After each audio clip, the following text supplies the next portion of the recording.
The sky above Earth looked peaceful. There were stars, clouds, and calm air, but something had changed. Something new had come. High above the planet, in silent orbit, a strange ship waited. It was not human. It was dark, sharp, and cold. It belonged to the Trask Dominion, a powerful alien empire from far across the galaxy. Inside the alien ship, the Trask leaders looked down at Earth. To them, humans were weak. They were small, divided, and emotional. The Trask had seen many planets. They had destroyed many races. They believed Earth would be easy. General Vorak, the Trask leader, smiled as he looked at the blue planet. He said, "This world will fall quickly. Their weapons are simple. Their people are soft. We will crush them." But Earth was not sleeping. The world had seen the alien ship. Satellites showed its shape. Governments held emergency meetings. Fear spread, but so did something else: unity. For the first time in many years, leaders from different countries talked as one. They knew this was not a time for old fights. This was a time to stand together. Daniel Hayes sat in a large room in Geneva. He was chosen by the United Nations to speak for Earth. He had been a soldier, a pilot, and a leader. Now, he had to be something more. Next to him was Lily Morgan, a smart and calm technology officer. She had worked with space signals and deep code programs. Both of them knew this job was dangerous. A message came from the alien ship. It was cold and clear. "You are given one chance. Surrender your world, become our workers, refuse, and face destruction." The message was shown on screens around the world. People felt fear. Some cried, others prayed, but many stood still and waited. What would Earth do? Captain Hayes spoke into the reply system. His voice was steady. "This is Earth. We will not surrender. We do not serve. If you choose war, we will fight." The Trask were surprised. They laughed. To them, this answer was foolish. General Vorak gave an order. A smaller alien ship left the main one and flew toward Earth. It carried weapons. It was fast. That night, it fired a warning shot. The target was a peaceful meeting in Iceland. Scientists, leaders, and peace workers were there. The ship attacked without warning. The place was destroyed. Hundreds died. News of the attack spread quickly. Families cried. People were angry. But the sadness did not break them. It made them stronger. In a quiet hospital room in Colorado, a woman named Megan Taylor watched the news. She was a nurse. Her sister had died in the Iceland attack. Megan felt pain, but she also felt something else. She stood up, wiped her tears, and said, "I will help. I don't know how, but I will." All over the world, people did the same. Soldiers got ready. Scientists worked on shields. Engineers built defense lines. Hackers tried to break the alien code. No one wanted war, but no one was running away. In a hidden lab in Nevada, Lily Morgan worked day and night. She listened to the alien signals. She found patterns. She learned their language, bit by bit. One night, she stood up and said, "I found a hole. Their ship has a weak spot. If we can reach it, we can send a message to their command. We can slow them down." Captain Hayes looked at her. "Are you sure?" "Yes," she said, "but we'll need a small team, and we need to go soon." That night, Earth sent a secret ship. It carried Hayes, Lily, and 5 others. Their goal was to reach the alien ship and place a signal jammer. If it worked, Earth would have time to build stronger defenses. The mission was quiet. They flew in a black ship, made to avoid radar. As they neared the alien vessel, alarms started to beep. "They see us," Lily said. "Then we do it fast," Hayes replied. The team moved quickly. They reached the outer wall of the alien ship.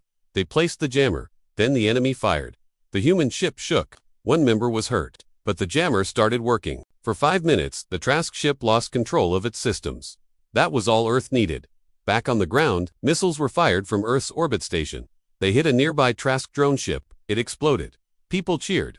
It was Earth's first victory, but it was not the end. General Vorak was angry now. He called for a full attack. "They dare fight us," he growled. "We will show them pain." The next day, the Trask fired at the city of San Diego. The defense shield stopped most of the blast, but some parts of the city were still hit. Many people died. Still, Earth did not break. Captain Hayes stood before the world on live video. His uniform was dirty. His eyes were tired, but his voice was strong. "They think they can scare us. They think we will fall. But this is Earth. We've faced war, hunger, and pain, and we rose again. We are not weak. We are human, and we will fight." People clapped. Even in shelters and ruined streets, they clapped. In small towns and big cities, hope began to grow. That night, Megan Taylor joined a group of field medics. She flew to help the wounded in San Diego. She said, "I can't stop the aliens, but I can save lives. That's my fight." In the Nevada lab, Lily looked at new signals. She saw something strange. The Trask ship had started using a new kind of code. She turned to her team. "They're hiding something. A new plan. We need to break this code." Now, around the world, Earth was not giving up. Farmers sent food to cities. Engineers built new weapons. Old enemies became allies. People stood side by side, and in space. Above the blue planet, the Trask watched with growing concern. They had laughed at humans, but now, they started to wonder, had they made a terrible mistake? The night sky over Earth was no longer calm. People could see strange lights moving above the clouds. They were not stars, they were alien ships. The Trask had begun their attack. In many cities, people hid in shelters, sirens cried. Children held on to their parents. But even in fear, people did not give up. They remembered what Captain Hayes said. This was their planet. They would not run. At the main base in Nevada, Captain Hayes and Lily Morgan worked with the defense team. Big screens showed the sky. Dots moved fast. The Trask ships were spreading across the world. Hayes looked at Lily. How many ships? She answered. Over 100. Most are small, but 10 are battle cruisers. He nodded. We can't fight them all at once. We need to break their formation. Lily pointed to one of the screens. Their cruisers talk to each other using a special signal. If we block the signal, we can confuse them. Hayes called the tech teams. Start working on a new jammer. Make it strong. Make it fast. Meanwhile, in the skies over Africa, one Trask cruiser flew over the land. It moved toward Kenya. But something happened that the Trask did not expect. Soldiers on the ground used old trick smoke mirrors and fast-moving jeeps. They led the alien ship into a deep valley. Their Earth forces waited, hidden in rocks and trees. They had rocket launchers and EMP guns. As soon as the cruiser entered the valley, they fired. The first rocket hit the engine. The ship shook. The second rocket hit the power core. A bright flash filled the sky. The ship dropped to the ground, smoking and broken. People cheered. The message was clear. Humans could fight back. At the same time, hackers in Berlin broke into a small Trask drone. They found files, videos, and maps. They shared it with Lily and her team. It showed weak points in the Trask systems. Lily smiled. Now we know where to hit. In a small town in Texas, a man named Joe Carter watched the news. He was a car mechanic. He had never been a soldier. But when he saw pictures of burned cities, he stood up. He said, I can build things. Maybe I can help. Joe drove to the nearest army base and said, let me work on your machines. I'll make them better. The soldiers let him in. Joe started fixing old trucks and turning them into fast fighting machines. Others joined him. Together, they built strong, smart tools for war. In California, Megan Taylor worked in a field hospital. She was tired. She had not slept much, but she smiled at every person she helped. One boy had lost his leg. She held his hand and said, you are strong, you will heal. Even in pain, people found hope. They shared food, water, and stories. No one wanted to give up. Back in space, General Vorak watched the human response. He was angry. He had thought, this would be easy, but Earth was fighting back hard. He spoke to his officers. These humans are like fire. The more we step on them, the higher they rise. We must end this. Find their leaders, break their centers. A plan was made. A Trask ship flew toward Geneva, where many Earth leaders were meeting. They wanted to cut off the head, but Earth was ready. They had placed anti-air weapons around the area. As the Trask ship came close, it was met with heavy fire. Missiles flew into the sky. The ship was hit 3 times and pulled back. Hayes spoke to the leaders in Geneva through video. Stay together. We will protect you. The Trask fear what we can do when we unite. In Nevada, the new signal jammer was ready. It was placed on a high mountain. Lily gave the order. Turn it on. A strange wave spread through the sky. Trask ships started to act slow. Their lights blinked. They lost contact with each other. In that moment of silence, Earth attacked. Fighter jets flew up. Drones flew fast. Ground teams moved in. One by one, the alien ships started to fall. At night, people watched from rooftops. They saw the burning lines in the sky. They knew Earth had made another stand. But this was not the end. Everyone knew that Trask still had more power. Earth had won a few battles, but the war was far from over. Hayes looked at Lily. They'll be back stronger, she said. Then we get smarter. We learn. We adapt. In homes, shelters, and camps, people talked about the day. They remembered the brave fighters in Kenya, the hackers in Berlin, the builders in Texas, the healers in California. This was not just a war of weapons, it was a war of spirit, a war of will, and slowly, the Trask began to see the truth. Humans were not weak. They were not broken. They were rising, and the fight was just beginning. The morning sky was quiet, but the world was not. Everyone knew the war was far from over. Earth had won a few battles, but the Trask were still strong. People stayed alert. Soldiers trained harder. Scientists worked longer.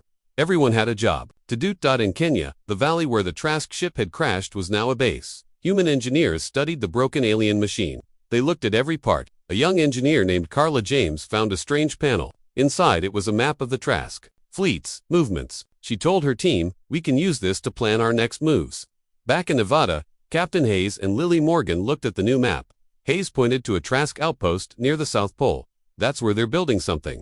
Maybe a new weapon." Lily nodded. "If we can stop them now, we can slow down their whole plan." They sent a message to the nearest strike team. A small group of soldiers, led by Major Tom Riley, flew to the icy land. They moved fast and quiet. The cold wind bit at their faces, but they didn't stop. They reached the outpost at night. Snow covered the land, and strange lights glowed from the Trask base. The humans placed small bombs around the area. Then they sent a false signal to make the aliens come outside. The Trask soldiers stepped into the snow, confused. At that moment, the bombs went off.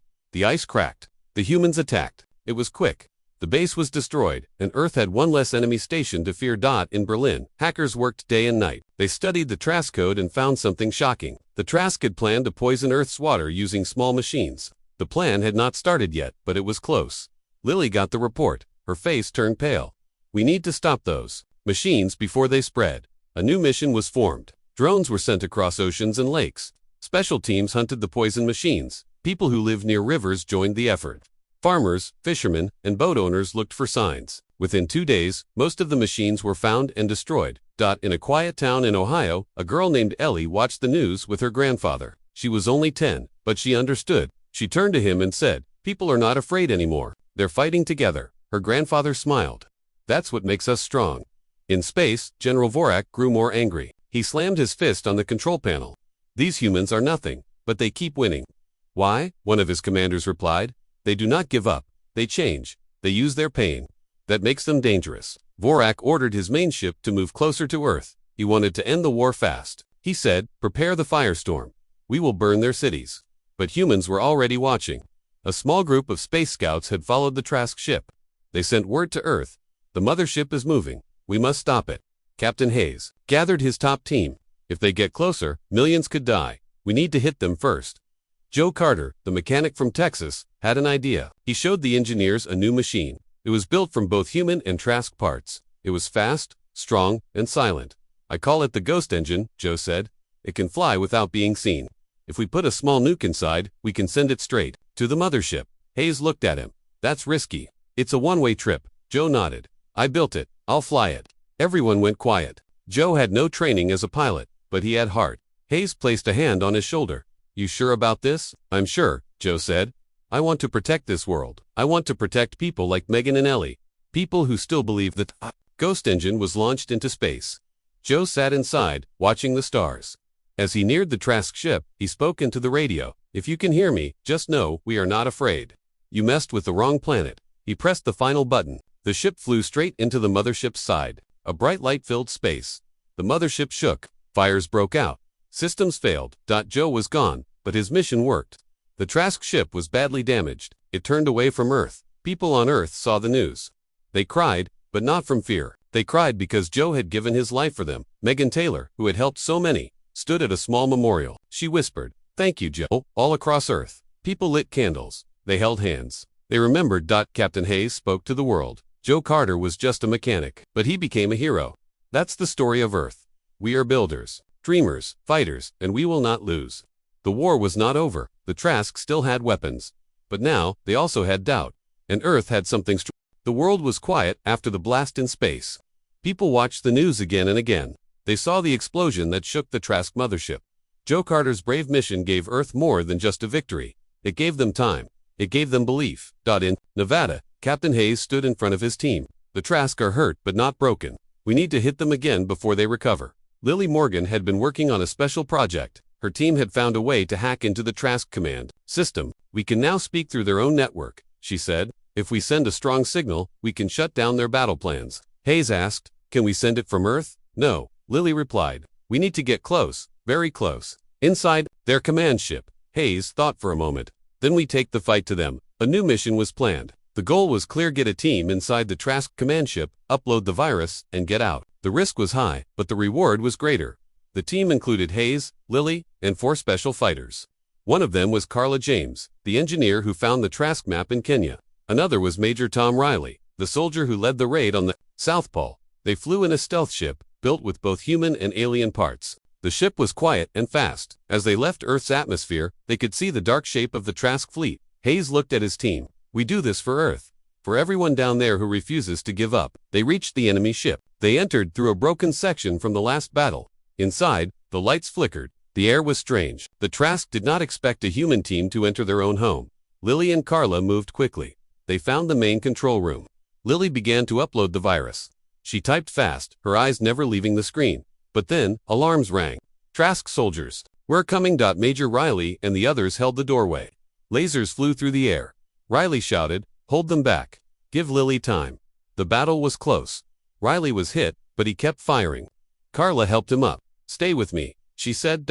Finally, Lily shouted, it's done. The virus is in. The team ran back to the ship. One fighter stayed behind to slow the Trask. His name was Ben. He smiled at the others. Go, I'll hold them. He closed the door behind them and faced the enemy alone. The ship escaped just in time. Behind them, the Trask command ship started to lose control. Systems failed. Orders were mixed. Ships crashed into each other. On Earth, people saw the Trask fleet falling apart.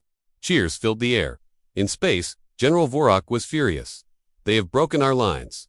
This planet is more dangerous than we thought. He looked at the damage. Ships burning. Commands failing.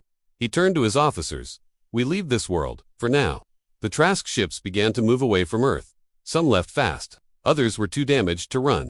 Human forces chased them, capturing a few. Back on Earth, people came out of shelters. They hugged each other. They smiled again. For the first time, it felt like peace was near. In the Nevada base, Hayes met with his team. Riley was alive but wounded. Lily and Carla were safe. Hayes spoke to them. You did what no one thought possible. You brought the fight to them, and you won. Megan Taylor, the nurse, stood outside the hospital. She watched the sky. Maybe the worst is over, she whispered. Ellie, the little girl in Ohio, wrote a letter to her school. I want to be like Lily when I grow up, she said. She's smart and brave. In small towns and big cities, people started to rebuild. Roads were fixed. Schools reopened. Families planted trees to honor the heroes. Hayes gave one last speech to the world. The Trask thought Earth would be easy. They laughed at us, but we showed them who we are. We are humans. We are strong when we stand together. Let this be a warning to any who try to harm us. Lily sat at her desk, looking at the stars. They'll remember us, she said quietly. They'll remember what happened when they messed with humans. Weeks passed after the Trask left Earth's orbit. The sky was blue again. Cities were still healing, but people walked freely in the streets. Laughter returned. Hope was in the air. But no one forgot what had happened. Captain Hayes stood on a hill outside the Nevada base. He looked down at a new statue. It showed Joe Carter holding a wrench and looking toward the sky. Flowers and letters covered the ground around it. People from all over the world came to visit. Lily Morgan stood beside Hayes. He was just one man. But he changed everything, she said. Hayes nodded. And now we must make sure his sacrifice was not wasted. Earth was still on alert. Defense teams watched space day and night. Satellites scanned the stars. The Trask were far, but they were not forgotten. In a large hall at the United Nations, leaders from every country met. They agreed to form the Earth Defense Alliance. All countries would share knowledge, tools, and power to protect the planet together. Hayes was chosen to lead the new defense force. Lily became head of intelligence and research. Carla James was in charge of engineering. Major Riley helped train new soldiers. People from all backgrounds joined the effort. Megan Taylor returned to her hospital, but she also trained new field medics. She taught them to stay calm, to care, and to never give up. Her name became known in many cities. LA, the girl from Ohio, began writing stories about the war. Her first book was called The Day We Fought Back. It was simple, but full of truth. Children read it in schools. It reminded them of bravery, unity, and kindness. On the shadows of the galaxy, the Trask gathered again. Their ships floated near a red star. General Vorak sat in silence. His officers stood around him. One of them asked, "Shall we return to Earth?" Vorak looked at a screen showing Earth's defense systems. "Not now," he said. "They are no longer weak. They are no longer alone." Another officer asked, "What do we tell the others?" Vorak replied, "Tell them the truth. Earth is dangerous. Humans fight with heart. They do not break. They become stronger. We tried to scare them. Instead, we made them rise." The Trask left a message behind in deep space. It was simple. Do not attack Earth. You will lose more than you gain. Back on Earth, people began to build ships, not just for war, but for peace. They wanted to explore space, to learn, and to meet other races. But they were ready to defend, too. Lily helped design a new kind of ship. Fast, smart, and powered by both human and alien technology. She named the first one Hope 1. During the launch, Hayes gave a short speech. This is not just a ship, it is a sign that Earth is ready. We will explore, but we will also protect. Let this ship carry our message. We are humans, and we stand together. People cheered as the ship rose into the sky. In a small classroom, a teacher showed the students a photo of Joe Carter. He was not a soldier, she said. He was a mechanic. But he loved his world, and that love made him a hero. A boy raised his hand. Can I be a hero too? The teacher smiled. Yes, anyone can. Just like him. Across the world, people remembered the dark days. But they also remembered how they stood up. How they helped each other. How they fought back. They knew now what it meant to be human. It did not mean being perfect. It did not mean never being afraid. It meant standing up when it mattered. It meant helping someone, even when you were tired. It meant never giving up. And somewhere, far away, in the silence of space, the stars watched quietly. Because now they knew. This is what happens when you mess with humans.